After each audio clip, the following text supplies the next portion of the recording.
কত মেয়ে আছে এই মুসলমান ঘরের মেয়েই কিন্তু নিজের ছবি সোশ্যাল মিডিয়ায় আপলোড করে, রিলস বানায়, ভিডিও বানায়, স্টোরি দেয় শুধুমাত্র কিছু লাইক কমেন্ট পাওয়ার জন্য।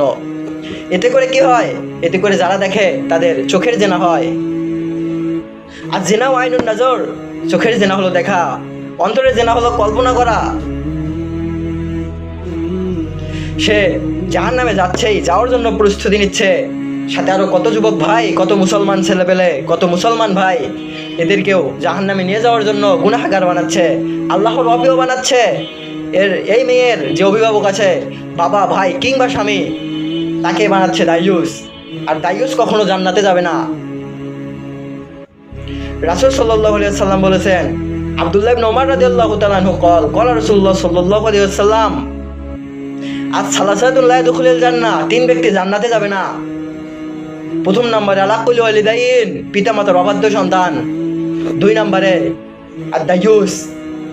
দাইয়ুস ওই গায়রুথীন পুরুষ যে তার পরিবারের, তার স্ত্রী, কন্যা এবং পরিবারের নারীদের অনৈতিক কাজ থেকে ফিরে রাখতে পারে না, বাঁচিয়ে রাখতে পারে না, বাধা দেয় না, ওই পুরুষও জান্নাতে যাবে না।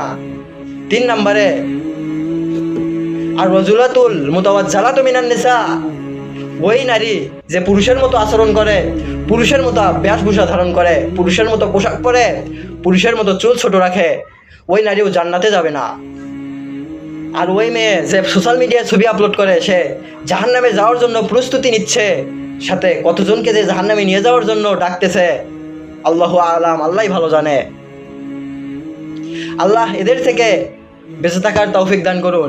আর ওই পদ্মাশীল বোন যে কিনা পর্দা করে, আবার পর্দা করে ছবি আপলোড করে বুঝায় যে আমি পর্দাশীল। ইসলাম পর্দা করতে বলেছে, কিন্তু পর্দা করে ছবি আপলোড করে বোঝাতে বলেনি যে আমি পর্দাশীল। হযরত ফাতিমা রাদিয়াল্লাহু এমনি রাতের আধারে কবর দিতে বলে নাই, এমনি কম লোক নিয়ে জানাজা পড়িয়ে কবর দিতে বলে নাই। আল্লাহ আমাদেরকে সঠিক বুঝ দান করুন, ইসলামের পথে চলার তৌফিক দান করুন, সবাইকে হেদায়েত দান করুন, আমাদেরকে হেদায়েত দান করুন, চোখের জেনা থেকে বেঁচে থাকার তৌফিক দান করুন, গুনাহমুক্ত জীবন গড়ার তৌফিক দান করুন।